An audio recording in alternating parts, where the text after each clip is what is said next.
There's new life in our worship. There's new life in our service. The Spirit of the Lord has started to Good morning, viewers. Welcome to my brief devotion titled Fresh Bread. And I do hope that it makes an impact in your life as you begin a new day in Christ. In my devotion today, I want to share the miracle that diffused hatred against Christians in China. Unlike free nations, in China, it has always been impossible for Christians to preach about Christ in the open air.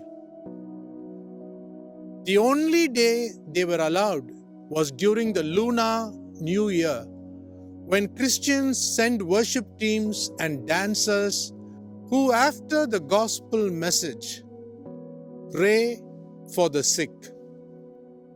However, this was not the case in Henan, when a bevy of police officers suddenly drove up in their police cars.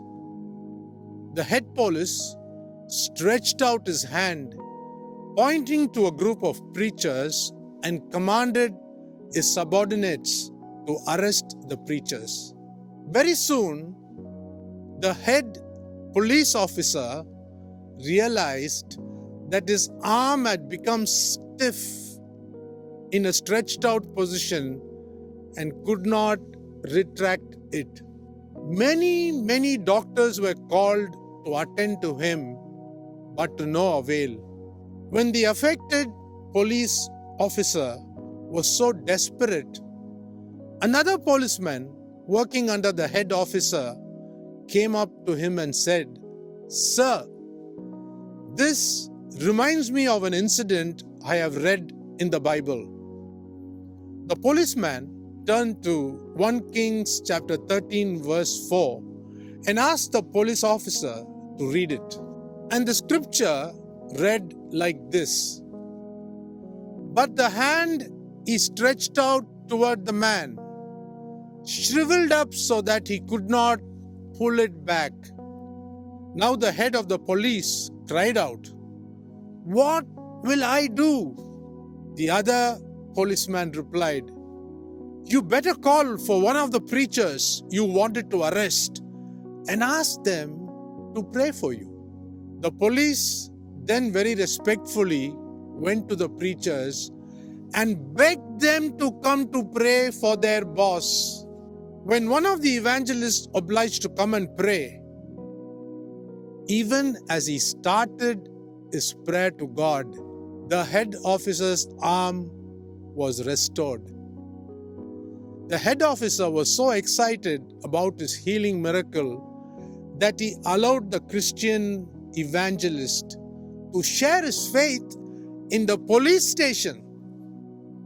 Many other officers repented and are now serving Jesus Christ, the one and only true God in this universe.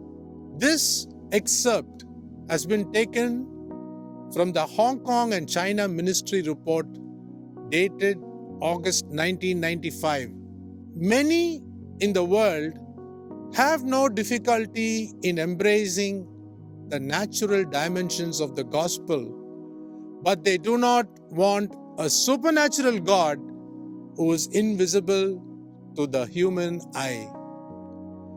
It is hard today to evangelize India without such signs and wonders of God, because the devil is very active in the spiritual nation. We need God to do more of these miracles in our land if we were to see people get saved. Think about this. See you tomorrow, God willing. There's new life in our worship. There's new life in our service.